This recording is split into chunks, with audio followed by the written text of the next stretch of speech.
Bismillahirrahmanirrahim. Assalamualaikum warahmatullahi wabarakatuh.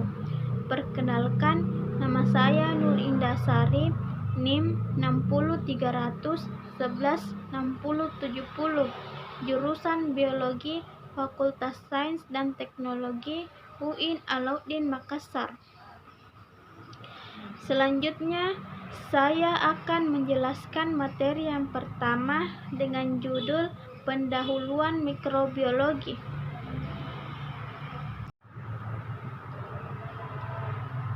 Mikrobiologi terdiri dari dua kata, yaitu mikros berarti kecil dan logos berarti ilmu. Jadi, mikrobiologi adalah ilmu yang mempelajari makhluk hidup yang berukuran sangat kecil dan tidak dapat dilihat dengan mata biasa, tetapi harus menggunakan alat khusus seperti mikroskop. Adapun sejarah mikrobiologi dimulai tahun 1974 ketika Anthony van Leeuwenhoek dengan menggunakan lensa gelas atau mikroskop, ia menemukan adanya kehidupan di dalam air danau. Beliau pula yang pertama kali mengamati mikroorganisme atau jasad renik dengan menggunakan berbagai jenis mikroskop buatannya.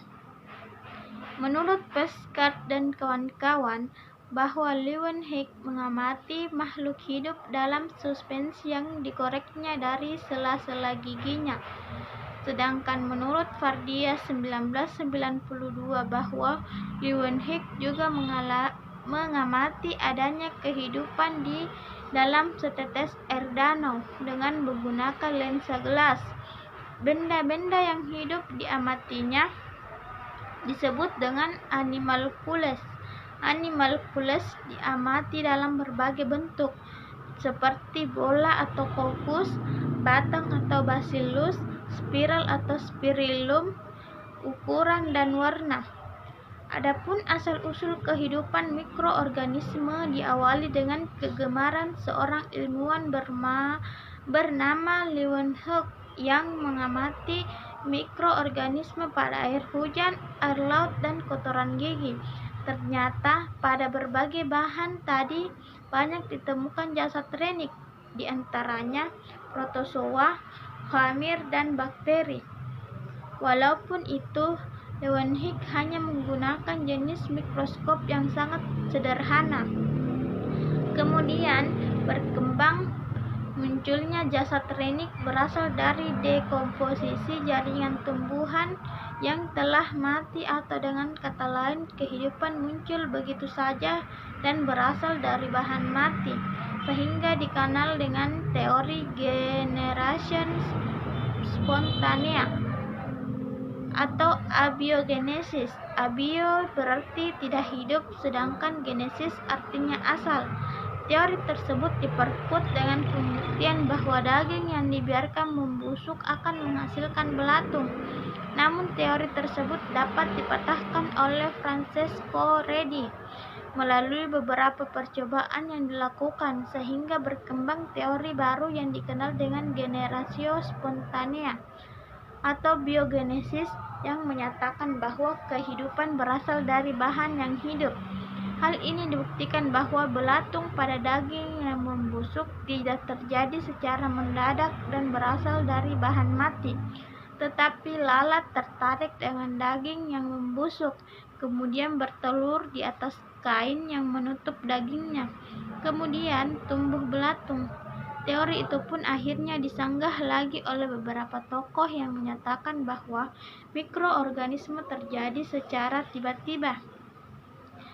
Tokoh tersebut antara lain John Needham, Lazarus Pallasani, sedangkan John Tyndall dan Louis Pasteur adalah tokoh-tokoh yang memberikan sanggahan akhir terhadap teori generation spontanea dengan dibuktikannya proses fermentasi dengan menyatakan bahwa mikroorganisme hanya dapat muncul atau timbul akibat dari aktivitas jasad renik lain. Mikrobiologi meliputi berbagai disiplin ilmu seperti bakteriologi, virologi, mikologi atau jamur, imunologi atau daya tahan tubuh, dan parasitologi.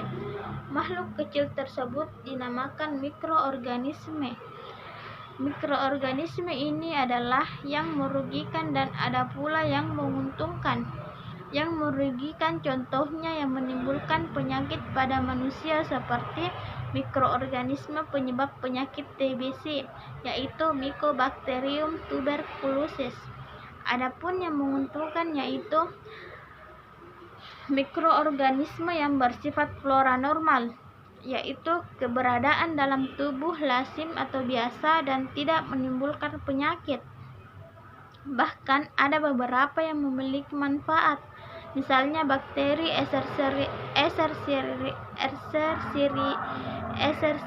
Escherichia coli yang membantu proses pembusukan makanan dalam usus.